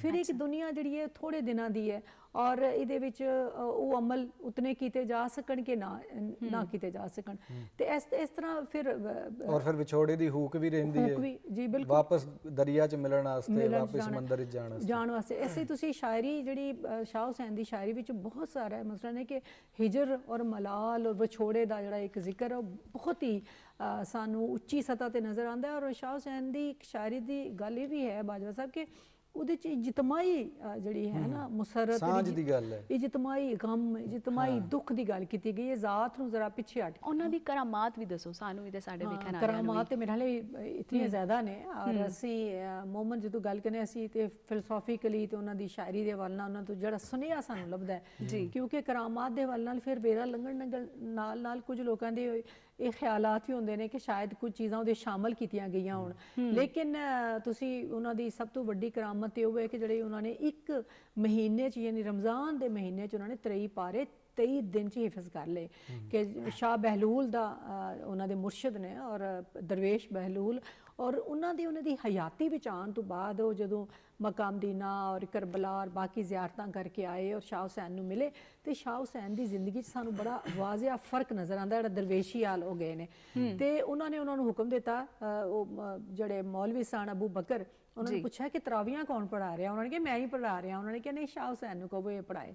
ਹੁਣ ਸ਼ਾਹ ਹੁਸੈਨ ਨੇ ਕਿਹਾ ਕਿ ਮੈਨੂੰ ਤੇ ਸਿਰਫ 7 ਸਪਾਰੇ ਆਉਂਦੇ ਨੇ, ਮੌਲਵੀ ਸਾਹਿਬ ਨੇ ਕਿਹਾ ਇਹਨਾਂ ਨੂੰ 7 ਸਪਾਰੇ ਆਉਂਦੇ ਨੇ, ਉਹਨਾਂ ਨੇ ਕਿਹਾ ਨਹੀਂ ਪੜ੍ਹਾਏਗਾ ਉਹਨੂੰ ਰੋਜ਼ਾਨਾ ਦਾ 7, ਉਹਨੇ ਕਿਹਾ ਚਲੋ 7 ਤੇ ਪੜ੍ਹਾ ਨਾ, 7 ਤੋਂ ਬਾਅਦ ਰੋਜ਼ ਦਾ ਇੱਕ ਪਾਰਾ ਉਹ ਜ਼ਬਾਨੀ ਪੜ੍ਹਦੇ ਸਨ। ਇਹ ਵੀ ਬੜੀ ਇੱਕ ਵੱਡੀ ਕਰਾਮਤ ਹੈ। ਇਸੇ ਤਰ੍ਹਾਂ ਜਿਹੜੀ ਮੈਂ ਪਹਿਲਾਂ ਦੱਸਿਆ ਕਿ ਦਰਿਆ ਵਿੱਚ ਉਹ ਸੁੱਟ ਕੇ ਕਿਤਾਬ ਤੇ ਬਾਅਦ 'ਚ ਵਾਪਸ ਕਰ ਲੈਣੀ, ਇਹ ਵੀ ਕਰਾਮਤ ਹੈ। ਇਸੇ ਤਰ੍ਹਾਂ ਉਹਨਾਂ ਨੇ ਆਪਣੇ ਯਾਰਾਂ ਦੋਸਤਾਂ ਨੂੰ ਦੱਸਿਆ ਸੀ ਕਿ ਮੈਂ ਜਦੋਂ ਇਸ ਦੁਨੀਆ ਤੋਂ ਰੁਖਸਤ ਹੋਵਾਂਗਾ ਤੇ ਫਲਾਣੀ ਜਗ੍ਹਾ ਤੇ ਮੇਰੀ ਜਿਹੜੀ ਕਬਰ ਹੋਵੇਗੀ ਔਰ ਫਿਰ ਇਤਨੇ ਸਾਲਾਂ ਬਾਅਦ ਇੱਥੇ ਦਰਿਆ ਦਾ ਪਾਣੀ ਆਏਗਾ ਔਰ ਫਿਰ ਮੈਨੂੰ ਬਾਗਬਾਨਪੁਰਾ ਯਾਨੀ ਜਿਹੜਾ ਉਸ ਵੇਲੇ ਅੰਦਰੂਨੇ ਇੱਕ ਅਸਲੀ ਲਾਹੌਰ ਸੀ ਉੱਥੇ ਮੈਨੂੰ ਦਫਨ ਕੀਤਾ ਜਾਏਗਾ। ਤੇ ਉਹਨਾਂ ਦੀਆਂ ਸਾਰੀਆਂ ਗੱਲਾਂ ਸੱਚੀਆਂ ਹੋਈਆਂ ਔਰ ਮੈਂ ਸਮਝਦੀ ਹਾਂ ਕਿ ਜਿਹੜੇ ਸੂਫੀ ਔਰ ਵਲੀ ਨੇ ਉਹਨਾਂ ਦਾ ਦਿਲ ਇੱਕ ਆਇਨਾ ਹੁੰਦਾ ਹੈ, ਉਹਨਾਂ ਨੂੰ ਜਿਹੜੀ ਇੱਕ ਤਕਦੀਰ ਦੇ ਮੱਥੇ ਤੇ ਲਿਖੀ ਹੋਈ ਚੀਜ਼ ਹੁੰਦੀ ਹੈ ਉਹ ਨਜ਼ਰ ਆ ਜਾਂਦੀ ਹੈ। ਔਰ ਬਲਕਿ ਅਕਬਰ ਬਾਦਸ਼ਾਹ ਦੇ ਦੌਰ 'ਚ ਜਦੋਂ ਉਹਨਾਂ ਦੇ ਦੁੱਲਾ ਭੱਟੀ ਦਾ ਵੀ ਜਿਹੜਾ ਵਾਕਿਆ ਹੈ, ਤੁਸੀਂ ਦੇਖੋ ਦੁੱਲਾ ਭੱਟੀ ਨੂੰ ਜਦੋਂ ਫਾਂਸੀ ਦਿੱਤੀ ਜਾ ਰਹੀ ਸੀ ਤੇ ਸ਼ਾਹ ਹੁਸੈਨ ਨੇ ਜਿਹੜੀਆਂ ਗੱਲਾਂ ਕੀਤੀਆਂ ਅਲੀ ਕੋਤਵਾਲ ਦੇ ਬਾਰੇ 'ਚ ਨਾਲ ਖਲੋ ਕੇ ਔਰ ਇੱਕ ਜੁਰਤ ਵਾਲਾ ਸੂਫੀ ਸ਼ਾਇਰ ਸਾਡਾ, ਔਰ ਉਹ ਸਾਰੀਆਂ ਗੱਲਾਂ ਸਾਬਤ ਹੋ ਗਈਆਂ। ਉਹਨੇ ਕਿਹਾ ਕਿ ਤੂੰ ਤੇ ਮੈਨੂੰ ਮਾਰਨਾ ਚਾਹੁੰਦਾ, ਮੈਨੂੰ ਤੂੰ ਗ੍ਰਿਫਤਾਰ ਕਰਨਾ ਚਾਹੁੰਦਾ, ਤੇਰੇ ਨਾਲ ਤੇ ਆਪ ਹੈ ਕੁਝ ਹੋਣਾ ਹੈ। ਔਰ ਫਿਰ ਉਹ ਹੀ ਅਕਬਰ ਬਾਦਸ਼ਾਹ ਨੇ ਸਾਰੀਆਂ ਸਜ਼ਾਵਾਂ ਅਲੀ ਕੋਤਵਾਲ ਨੂੰ ਦਿੱਤੀਆਂ ਔਰ ਇੱਕੋ ਹੀ ਕਬਰਸਤਾਨ 'ਚ ਦੁੱਲਾ ਭੱਟੀ ਤੇ ਅਲੀ ਕੋਤਵਾਲ ਨੂੰ ਦਫਨ ਕੀਤਾ ਗਿਆ।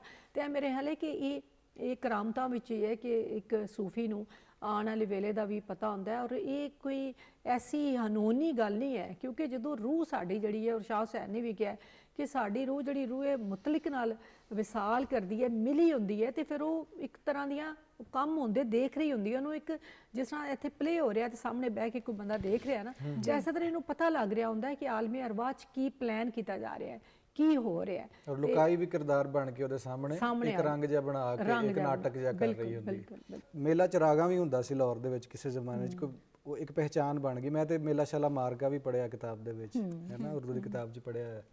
ਤੇ ਉਹ ਰੰਗ ਮੇਲੇ ਦਾ ਕੁਝ ਹੋ ਗਿਆ, ਮੇਲਾ ਜਿਹੜਾ ਉਹ ਬਦਲਦਾ ਜਾਂਦਾ, ਰੌਣਕ ਹੋ ਜੋ ਘੱਟ ਹੋਵੇ ਵੀ ਹੁੰਦਾ ਨਾ, ਤੇ ਰੌਣਕ ਕਿਤੇ ਘੱਟ ਹੀ ਗਈ ਹੈ।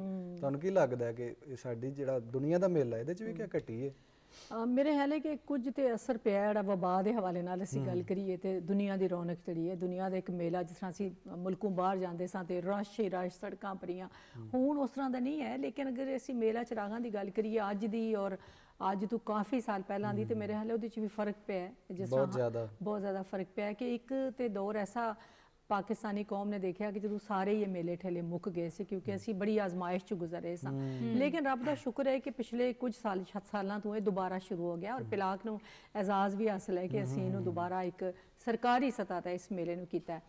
ਤੇ ਅਲੀ ਉਸਮਾਨ ਬਾਜਵਾ ਸਾਹਿਬ, ਤੁਸੀਂ ਦੇਖੋ ਮੇਲੇ ਦੇ ਨਾਲ ਵੀ ਬੜੀਆਂ ਰੌਣਕਾਂ ਜੁੜੀਆਂ ਹੁੰਦੀਆਂ ਨੇ, ਕਿਉਂਕਿ ਇਹਦੇ ਲਈ ਤੁਹਾਨੂੰ ਕੋਈ ਟਿਕਟ ਲੈ ਕੇ ਨਹੀਂ ਜਾਣਾ ਪੈਂਦਾ, ਤੁਹਾਨੂੰ ਕਿਸੇ ਸੱਦੇ ਦੀ ਲੋੜ ਨਹੀਂ। ਅਸੀਂ ਕੋਈ ਪ੍ਰੋਗਰਾਮ ਕਰਨੇ ਨਾ, ਕਿਸੇ ਨੂੰ ਕੋਈ ਸੱਦਾ WhatsApp ਤੇ ਭੇਜਨੇ ਆ, ਈਮੇਲ ਕਰਨੇ ਆ, ਹਰ ਤਰ੍ਹਾਂ ਦਾ ਬੰਦਾ, ਹਰ ਤਰ੍ਹਾਂ ਦੀ ਸਵਾਣੀ, ਬੱਚਾ, ਵਡੇਰਾ, ਹਰ ਉੱਥੇ ਆਇਆ ਹੁੰਦਾ, ਔਰ ਦੁਨੀਆ ਦਾ ਇੱਕ ਰੰਗ ਬਣਦਾ ਹੈ। ਔਰ ਕੋਈ ਬੰਦਾ ਉੱਥੇ ਖਲੋਤਾ ਹੈ, ਕੋਈ ਭੰਗੜਾ ਪਾ ਰਿਹਾ ਹੈ, ਕੁਝ ਗਾ ਰਿਹਾ ਹੈ, ਮੇਸੂ ਖਾਂਦਾ ਪਿਆ, ਕੋਈ ਪੂਰੀਆਂ ਖਾਂਦਾ, ਕੋਈ ਭੰਗੂੜੇ ਲੈ ਰਿਹਾ, ਕੋਈ ਕੁਝ ਕਰ ਬੰਗਾ ਖਰੀਦ ਰਿਹਾ। ਔਰ ਮੇਲਾ ਹੁੰਦਾ ਹੈ ਕਿ ਜਿਹਦੇ 'ਚ ਹਰ ਉਮਰ ਦੇ ਬੰਦੇ ਲਈ ਕੋਈ ਨਾ ਕੋਈ ਦਿਲਚਸਪੀ ਦਾ ਸਾਮਾਨ ਹੈ। ਜਿਸ ਤਰ੍ਹਾਂ ਤੁਸੀਂ ਕਹਿੰਦੇ ਬੱਚੇ ਭੰਗੂੜੇ ਲੈ ਰਹੇ ਨੇ, ਜਲੇਬੀਆਂ ਨਿਕਲ ਰਹੀਆਂ ਨੇ, ਸਾਡੇ ਜਿਹੜੇ ਰਵਾਇਤੀ ਖਾਣੇ ਨੇ, ਅਸਲ 'ਚ ਜਿਹੜਾ ਕਲਚਰ ਹੈ ਇਹਦਾ ਅਸੀਂ ਅਗਰ ਇੱਕ ਲਾਈਨ 'ਚ ਕਰੀਏ ਨਾ, ਤੇ ਕਲਚਰ ਦਾ ਮਤਲਬ ਹੈ ਕਿ ਲੋਕਾਂ ਨੂੰ ਖੁਸ਼ ਹੋਣ ਦਾ ਮੌਕਾ ਮਿਲ ਜਾਏ, ਲੋਕਾਂ ਨੂੰ ਕਥਾਰਸਿਸ ਕਰਨ ਦਾ ਮੌਕਾ ਦੇਣਾ। ਜਦੋਂ ਤੁਸੀਂ ਜਾਂਦੇ ਹੋ ਕਿਧਰੇ, ਬਹੁਤ ਸਾਰੇ ਲੋਕਾਂ ਨੂੰ ਮਿਲਦੇ ਹੋ, ਤੁਸੀਂ ਆਪਣੇ ਜਿਹੜੇ ਤੁਹਾਡੇ ਦੋਸਤਾਂ ਤੋਂ ਇਲਾਵਾ ਦੂਸਰੇ ਤਬਕੇ ਦੇ ਲੋਕ ਨੇ, ਉਹਨਾਂ ਨੂੰ ਤੁਸੀਂ ਮਿਲਦੇ ਹੋ, ਗੱਲ ਕਰਦੇ ਹੋ, ਔਰ ਤੁਸੀਂ ਕੁਝ ਸਿੱਖਦੇ ਹੋ ਉਹਨਾਂ ਕੋਲੋਂ, ਤੁਸੀਂ ਕੁਝ ਉਹਨਾਂ ਨੂੰ ਦਿੰਦੇ ਹੋ ਆਪਣੇ ਹਵਾਲੇ ਨਾਲ, ਕੁਝ ਸਿਖਾਉਂਦੇ ਹੋ ਆਪਣੀ ਅਮਲਾਂ ਨਾਲ। ਅੱਛਾ, ਕਿਸੇ ਅਗਲੇ ਸ਼ਾਇਰ, ਕਿਸੇ ਸੂਫੀ ਬਾਬੇ ਤੇ ਫਿਰ ਟੇਰ ਗੱਲਾਂ ਕਰਾਂਗੇ ਡਾਕਟਰ ਸਾਹਿਬ, ਤੇ ਵੇਲੇ ਦੀ ਥੋੜੀ ਜਿਹੀ ਘਾਟ ਹੋ ਗਈ ਹੈ, ਤੇ ਹੁਣ ਅਸੀਂ ਜਿਹੜਾ ਹੈ ਇੱਕ ਕਲਾਮ ਵੱਲ ਵਧਨੇ, ਤੇ ਜਿਹੜੇ ਆਪਣੇ ਨਾਜ਼ਰੀਨ ਨੇ ਉਹਨਾਂ ਨੂੰ ਇੱਕ ਕਲਾਮ ਸੁਣਾਉਂਦੇ ਹਾਂ। ਜੀ ਨਾਜ਼ਰੀਨ, ਕਲਾਮ ਦਾ ਵੇਲਾ ਹੋ ਗਿਆ, ਇਹ ਕਲਾਮ ਤੁਸੀਂ ਵੀ ਸੁਣੋ, ਅਸੀਂ ਵੀ ਸੁਣਨੇ ਆ, ਤੇ ਰੂਹ ਤਾਜ਼ਾ ਕਰਨੇ ਆ।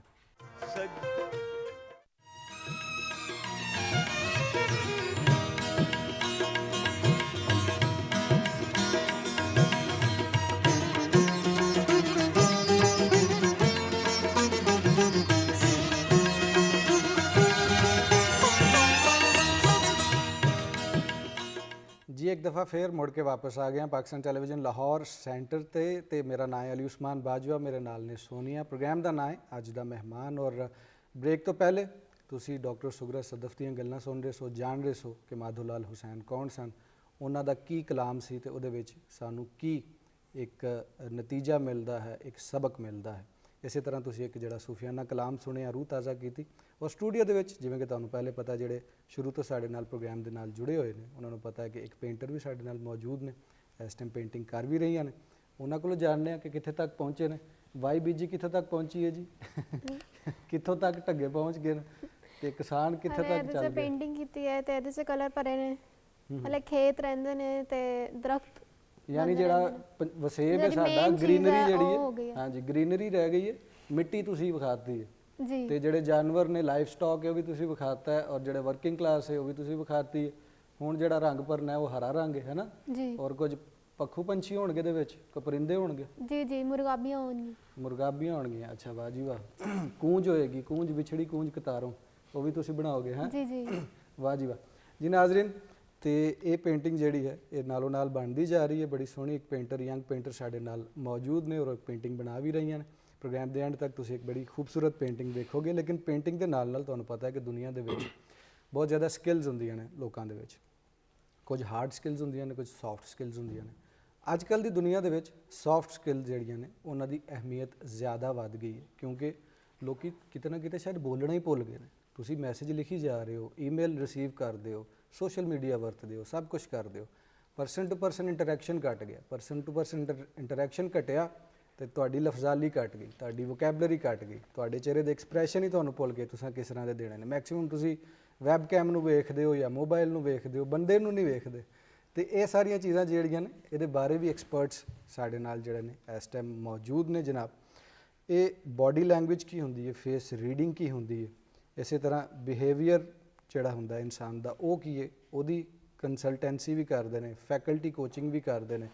ਔਰ ਮਾਈਂਡ ਸਾਇੰਸ ਟ੍ਰੇਨਰ ਹੈਗੇ ਨੇ lieutenant colonel retired Farooq Saeed ਸਾਡੇ ਨਾਲ ਇਸ ਵਕਤ ਮੌਜੂਦ ਨੇ। ਜੀ ਆਇਆਂ ਨੂੰ ਕਹਿੰਦੇ ਆਪਣੇ ਪ੍ਰੋਗਰਾਮ ਦੇ ਵਿੱਚ। ਬਹੁਤ ਸ਼ੁਕਰੀਆ ਸਰ, ਤੁਸੀਂ ਮੈਨੂੰ ਇਨਵਾਈਟ ਕੀਤਾ ਔਰ ਪਹਿਲੀ ਦਫਾ ਮੈਨੂੰ ਚਾਂਸ ਮਿਲਿਆ ਇਸ ਜਗ੍ਹਾ ਤੇ ਆਉਣ ਦਾ। ਇਨਸ਼ਾਅੱਲਾ ਤਾਲਾ ਮੈਂ ਕੋਸ਼ਿਸ਼ ਕਰਾਂਗਾ ਕਿ ਜੋ ਵੀ ਕੁਝ ਮੇਰੇ ਕੋਲ ਹੈ ਥੋੜੇ ਜਿਹੇ ਵਕਤ ਦੇ ਵਿੱਚ ਕੁਝ ਨਾ ਕੁਝ ਜ਼ਰੂਰ ਸ਼ੇਅਰ ਕਰ ਸਕਾਂ। ਤੁਹਾਡੇ ਹੋਣ ਨਾਲ ਸਾਨੂੰ ਬੜਾ ਫਾਇਦਾ ਹੋ ਜਾਏਗਾ ਕਿਉਂਕਿ ਸਾਡੇ ਕੋਲ ਵੀ ਇੱਕ ਸੌਫਟ ਸਕਿੱਲ ਹੈ ਨਾ ਸੋਨੀਆ, ਬੋਲਣ ਦੀ। ਜੀ ਜੀ ਤੇ ਇਹਨਾਂ ਕੋਲ ਜਦੋਂ ਪੁੱਛਾਂਗੇ ਉਹ ਹੋਰ ਇੰਪਰੂਵ ਹੋ ਜਾਏਗੀ, ਹੈ ਨਾ ਜੀ ਇਨਸ਼ਾਅੱਲਾ। ਸਰ ਇਨਸ਼ਾਅੱਲਾ ਅਸੀਂ ਇੱਕ ਦੂਸਰੇ को ਜ਼ਰੂਰ ਸਿੱਖਾਂਗੇ। ਇਨਸ਼ਾਅੱਲਾ ਜ਼ਰੂਰ ਸਿੱਖਾਂਗੇ। ਔਰ ਸਾਡਾ ਪਹਿਲੇ ਤੇ ਦੱਸੋ ਕਿ ਸਾਡਾ ਸੈੱਟ ਕਿਹਦਾ ਲੱਗ ਰਿਹਾ? ਲੱਗ ਰਿਹਾ ਨਾ ਪੰਜਾਬ ਵਿੱਚ ਹੀ ਬੈਠੇ ਹੋਏ ਆ ਹਰ ਸਰ ਪਾਸੇ। ਮੈਂ ਬਹੁਤ ਮੈਨੂੰ ਖੁਸ਼ੀ ਹੋਈ, ਮੈਂ ਦੇਖਿਆ ਕਿ ਸਾਡਾ ਜਿਹੜਾ ਨਾ ਪੂਰੇ ਦਾ ਪੂਰਾ ਰਵਾਇਤੀ ਸਮਾਨ ਇੱਥੇ ਪਿਆ ਹੈ, ਕਲਚਰ ਜਿਹੜਾ ਨਜ਼ਰ ਆ ਰਿਹਾ, ਕੜੇ ਰੱਖੇ ਹੋਏ ਨੇ, ਛਾਬੇ ਪਏ ਹੋਏ ਨੇ, ਈਵਨ ਜਿਹੜਾ ਤੁਸੀਂ ਮੇਜ਼ ਬਣਾਏ ਨੇ ਸਰ, ਕੁਰਸੀ ਜਿਹੜੀ ਹੈ ਇਹ ਵੀ ਸਾਡਾ ਕਲਚਰ ਜਿਹੜਾ ਨਾ ਡਿਪਿਕਟ ਕਰ ਰਿਹਾ ਮੁਕੰਮਲ ਤੌਰ ਤੇ। ਅਸੀਂ ਕ੍ਰੈਡਿਟ ਦੇਵਾਂਗੇ ਉਸ ਬੰਦੇ ਨੂੰ, ਉਸ ਟੀਮ ਨੂੰ ਵੀ ਕਿ ਜਿਨ੍ਹਾਂ ਨੇ ਇਹ ਸੈੱਟ ਸਜਾਇਆ ਹੈ, ਜਿਨ੍ਹਾਂ ਨੇ ਸੈੱਟ ਡਿਜ਼ਾਈਨਰ ਜਿਹੜੇ ਜ਼ਾਹਿਰ ਟੀਮ ਵਰਕ ਹੁੰਦਾ, ਅਸੀਂ ਤੇ ਕੈਮਰੇ ਤੇ ਨਜ਼ਰ ਆ ਰਹੇ ਹਾਂ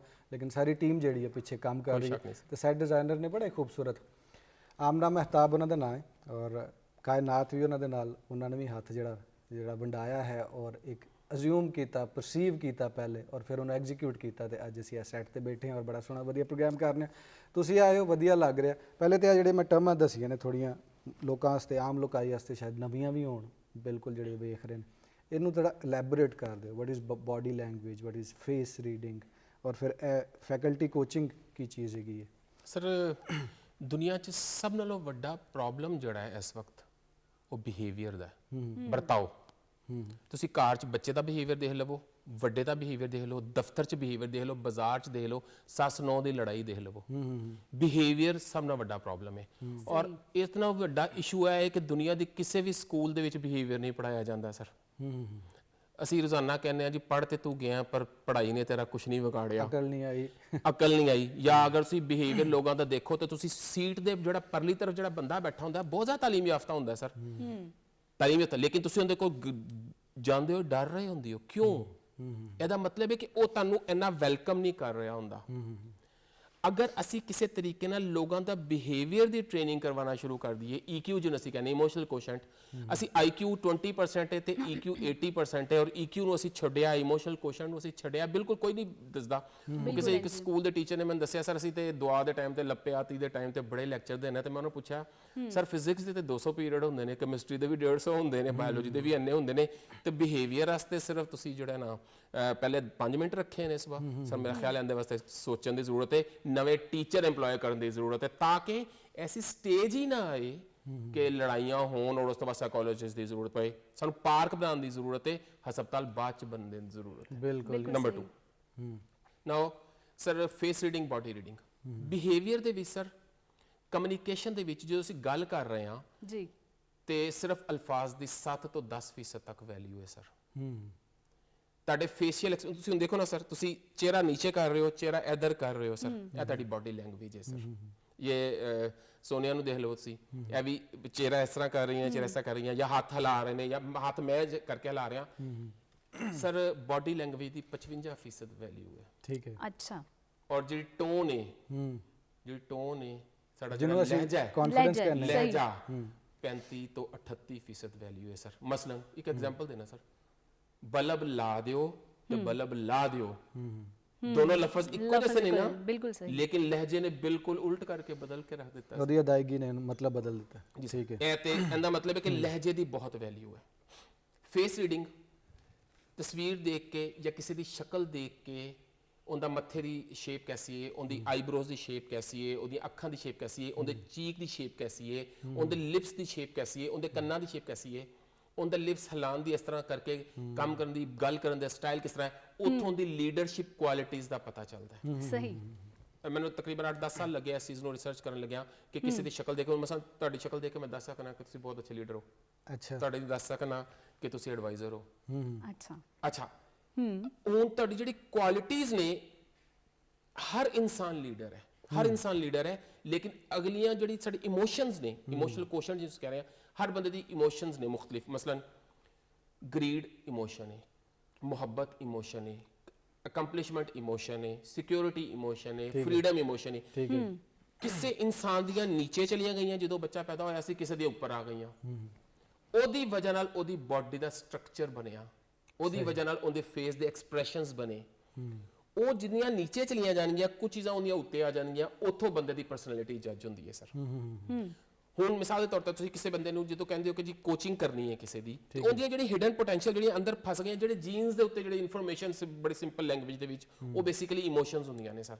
ਠੀਕ ਹੈ। ਜਦੋਂ ਤੁਸੀਂ ਉਹਨੂੰ ਡਿਸਕਸ ਕਰਨੇ ਹੋ ਤੇ ਉਹਨੂੰ ਪਤਾ ਹੀ ਨਹੀਂ ਹੁੰਦਾ ਕਿ ਮੈਂ ਤੇ ਇਹ ਵੀ ਕੰਮ ਕਰ ਸਕਦਾ ਸੀ। ਯਾਨੀ ਡਾਟਾ ਡੀਕੋਡ ਨਹੀਂ ਹੋਇਆ। ਡਾਟਾ ਡੀਕੋਡ ਕਰਨਾ ਸਿਸਟਮ, ਔਰ ਉਹ ਡਾਟਾ ਡੀਕੋਡ ਕਰਨ ਵਾਸਤੇ ਪਹਿਲੇ ਡਾਟਾ ਕੋਡਿੰਗ ਨੂੰ ਅੰਡਰਸਟੈਂਡ ਕਰਨਾ ਬੜਾ ਜ਼ਰੂਰੀ ਹੈ। ਉਹਦੀ ਵਜ੍ਹਾ ਨਾਲ ਤੁਹਾਡੇ ਹੱਥ ਹਿਲਾਉਣ ਦਾ ਸਟਾਈਲ, ਇਹ ਬਾਡੀ ਲੈਂਗੁਏਜ ਆਏਗਾ, ਤੁਹਾਡੇ ਚੱਲਣ ਦਾ ਸਟਾਈਲ। ਈਵਨ ਤੁਸੀਂ ਮਸਜਿਦ ਦੇ ਵਿੱਚ, ਤੁਹਾਨੂੰ ਮੈਂ ਇੱਕ ਐਗਜ਼ਾਮਪਲ ਦੇਣਾ, ਤੁਸੀਂ ਮਸਜਿਦ ਜਾਂਦੇ ਹੋ ਤੇ ਲੋਕ ਜੁੱਤੀਆਂ ਉਤਾਰ ਕੇ ਜਾਂਦੇ ਨੇ ਨਾ ਸਰ।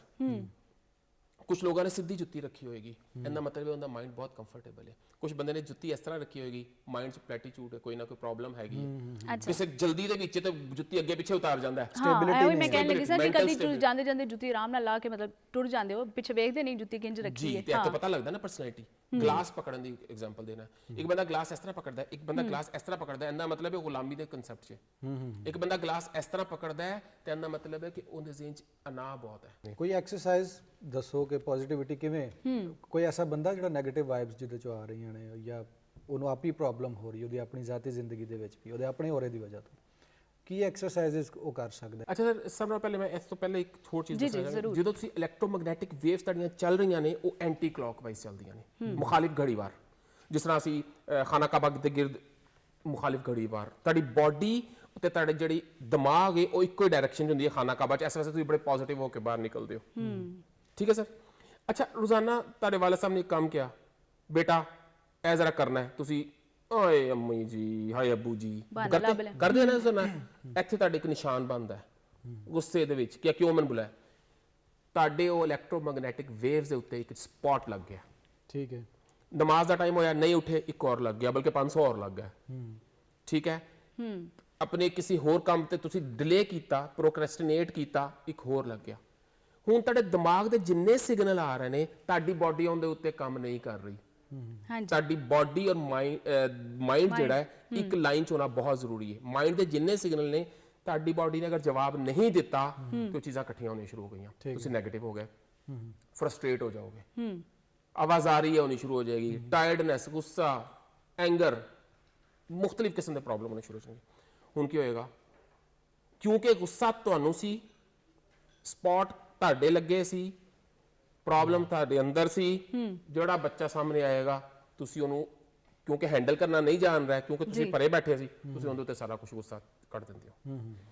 ਆਪਣੇ ਆਪ ਨੂੰ ਕਾਮ ਰੱਖਣ ਵਾਸਤੇ, ਤੁਹਾਡੇ ਮਾਈਂਡ ਔਰ ਬਾਡੀ ਦੇ ਵਿੱਚ ਮਿਲਾਪ ਰੱਖਣ ਵਾਸਤੇ ਸਰ ਮਾਜ਼ੀ, ਹਾਲ ਔਰ ਮੁਸਤਕਬਿਲ ਇਸ ਨੂੰ ਅੰਡਰਸਟੈਂਡ ਕਰਨਾ ਜ਼ਰੂਰੀ ਹੈ। ਮਾਜ਼ੀ ਔਰ ਮੁਸਤਕਬਿਲ ਕੋਈ ਚੀਜ਼ ਨਹੀਂ ਹੈ ਸਰ। ਪਹਿਲੇ ਤਾਂ ਸਾਨੂੰ ਇਸ ਚੀਜ਼ ਦਾ ਅੰਡਰਸਟੈਂਡ, ਮਾਜ਼ੀ ਲੰਘ ਗਿਆ, ਮੁਸਤਕਬਿਲ ਦਾ ਪਤਾ ਨਹੀਂ ਹੈ। ਠੀਕ ਹੋ ਗਿਆ ਨਾ ਸਰ? ਬਿਲਕੁਲ ਠੀਕ। ਜੋ ਕੁਛ ਹੈ ਹਾਲ ਹੈ, ਜੋ ਕੁਛ ਹੈ ਮੈਂ ਅੱਜ ਹਾਂ, ਅੱਜ ਤੋਂ ਬਾਅਦ ਮੈਂ ਕੁਛ ਨਹੀਂ। ਹਜ਼ਰਤ ਅਲੀ ਦਾ ਵੀ ਇਹੀ ਕੌਲ ਸੀ, ਅੱਜ ਮੈਂ ਜੋ ਕਮਾਇਆ ਅੱਜ ਹੀ ਖਾਣਾ ਹੈ।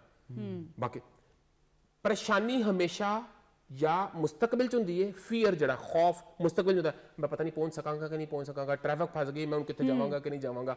ਔਰ ਉਦਾਸੀ ਪਾਸਟ 'ਚ ਹੁੰਦੀ ਹੈ, ਡਿਪਰੈਸ਼ਨ ਪਾਸਟ ਦੀ ਇਵੈਂਟ ਦੀ ਵਜ੍ਹਾ ਨਾਲ। ਠੀਕ ਹੈ। ਲੇਕਿਨ ਹਾਲ ਦੇ ਵਿੱਚ ਕੋਈ ਚੀਜ਼ ਨਹੀਂ ਹੁੰਦੀ। ਹਾਲ ਦੇ ਵਿੱਚ ਕੋਈ ਚੀਜ਼, ਦੁਨੀਆ ਦੇ ਹੁਣ ਹਾਲ ਕੀ ਚੀਜ਼ ਹੈ? ਨਾਓ ਜਿਹਨੂੰ ਕਹਿੰਦੇ, ਅੱਬ ਜਿਸ ਨੂੰ ਬੋਲਨੇ ਆ, ਉਹ ਕੀ ਚੀਜ਼ ਹੈ? ਹਰ ਲਮਹਾ ਜਿਹਦੇ ਵਿੱਚੋਂ ਅਸੀਂ ਗੁਜ਼ਰ ਰਹੇ ਹਾਂ ਉਹ ਨਾਓ ਹੈ। ਉਹ ਨਾਓ, ਸਹੀ। ਇੱਥੋਂ ਇੱਕ ਸਟੈਪ ਲਿਆ, ਇੱਥੋਂ ਲੈ ਕੇ ਇੱਥੇ ਤੱਕ ਨਾਓ, ਇਸ ਤੋਂ ਅਗਲਾ ਸਟੈਪ ਲਿਆ ਨਾਓ, ਇਸ ਤੋਂ ਪਿਛਲਾ ਸਟੈਪ ਪਾਸ ਚਲਾ ਗਿਆ, ਖਤਮ। ਜਦੋਂ ਮੈਂ ਆਪਣੀ ਸੋਚ ਨਾਓ 'ਚ ਰੱਖਣਾ ਤੇ ਡਿਪਰੈਸ਼ਨ ਨਹੀਂ ਹੁੰਦਾ, ਐਂਜ਼ਾਈਟੀ ਨਹੀਂ ਹੁੰਦੀ, ਟੈਨਸ਼ਨ ਨਹੀਂ ਹੁੰਦੀ। ਮੈਂ ਟ੍ਰੈਫਿਕ 'ਚ ਫਸਿਆ, ਬਾਡੀ ਮੇਰੀ ਸਟਰਕ ਹੈ, ਦਿਮਾਗ ਮੇਰਾ ਦਫ਼ਤਰ 'ਚ ਕਿ ਮੈਂ ਲੇਟ ਹੋ ਗਿਆ, ਤੇ ਬਾਡੀ ਤੇ ਦਿਮਾਗ ਦਾ ਆਪਸ 'ਚ ਇੰਤਜ਼ਾਜ ਨਹੀਂ ਹੋਇਆ, ਐਂਜ਼ਾਈਟੀ ਸ਼ੁਰੂ ਹੋ ਗਈ, ਫੀਅਰ ਸ਼ੁਰੂ ਹੋ ਗਿਆ, ਬੌਸ ਕਹੇਗਾ ਕੁਝ, ਮੇਰੀ ਬੇਇੱਜ਼ਤੀ ਹੋਏਗੀ, ਪਤਾ ਨਹੀਂ ਕੀ ਹੋ ਜਾਏਗਾ, ਫੀਅਰ ਆਫ ਅਨਨੋਨ ਜਿਹੜਾ ਨਾ ਹੋਣਾ ਸ਼ੁਰੂ ਹੋ ਜਾਏਗਾ। ਤੁਹਾਡੀ ਬਾਡੀ 'ਚ ਕੋਈ ਨਾ ਕੋਈ ਟ੍ਰੈਮਲਿੰਗ, ਫੀਲਿੰਗਸ ਡਿਸਟਰਬ ਹੋ ਜਾਣਗੀਆਂ, ਮਸਲਸ ਆ ਜਾਣਗੀਆਂ। ਜਦੋਂ ਮਸਲਸ ਤੁਹਾਡੀਆਂ ਇਮੋਸ਼ਨਲ ਜਦੋਂ ਮਸਲਸ ਪਹੁੰਚ ਜਾਂਦੇ ਨੇ, ਉਹ ਫੀਲਿੰਗਸ ਕਹਿੰਦੇ ਨੇ ਸਰ। ਉਹ ਫੀਲਿੰਗਸ ਡਿਸਟਰਬ ਹੋ ਗਈਆਂ। ਠੀਕ ਹੈ ਫਰਕ ਸਾਹਿਬ, ਉਹਨਾਂ ਨੂੰ ਵਾਪਸ ਕਿਸ ਤਰ੍ਹਾਂ ਲੈ ਕੇ ਆਣਾ, ਤੁਸੀਂ ਜਿਹੜੀ ਟੈਕਨੀਕ ਪੁੱਛ ਰਹੇ ਸੀ ਮੈਂ ਥੋੜੀ ਜਿਹੀ ਕਰਕੇ ਦਿਖਾ ਦੇਣਾ ਤੇ ਬਾਕੀ ਫਿਰ ਐਂਡ ਤੁਸੀਂ 20 ਟਾਈਮ ਕਰਨਾ ਹੈ। ਠੀਕ ਹੈ, ਜਦੋਂ ਤੁਸੀਂ 20 ਟਾਈਮ ਕਰੋਗੇ ਐਂਡ ਡੀਪ ਬਰੀਥਿੰਗ ਕਹਿੰਦੇ ਨੇ ਯੋਗਾ ਦੀ ਸਭ ਤੋਂ ਪਹਿਲੀ ਐਕਸਰਸਾਈਜ਼ ਹੈ। ਤੁਸੀਂ ਇੱਕ ਸਾਈਡ ਤੋਂ ਇਨਹੇਲ ਕਰਨਾ ਹੈ, दूसरी साइड में बंद रखना है, ठीक है। अच्छा। इनहेल, उन दोनों साइड बंद कर लिया, 1 2 3 4 5 6 7 8 सेकंड तक तुसी काउंट करना है। उस तो बाद 4 सेकंड दे विच एक्सहेल करना है कार्बन डाइऑक्साइड ਨੂੰ। ओके, अगेन 4 सेकंड्स ਦੇ ਵਿੱਚ 4 सेकंड कंट्रोल करके सही। पहले इनहेल किया, फिर दोनों बंद किए, ऑक्सीजन अंदर ही रहेगी क्योंकि ऑक्सीजन जो पूरी दी पूरी ब्लड सप्लाई पूरी दी पूरी फूड दे नाल मैच करके सैल्स तक पहुंचदी है तो इलैक्ट्रिक करंट पूरा पास होंदा ताड़ी बॉडी दे विच। वरना इलैक्ट्रिक करंट क्योंकि पास नहीं हो रहा, पॉजिटिव नहीं हो रहा या नेगेटिव हो या पॉजिटिव हो रहा है या नेगेटिव हो रहा ज्यादा या घट, तुसी या डिप्रेस होवोगे या एंजाइटी च आ जाओगे।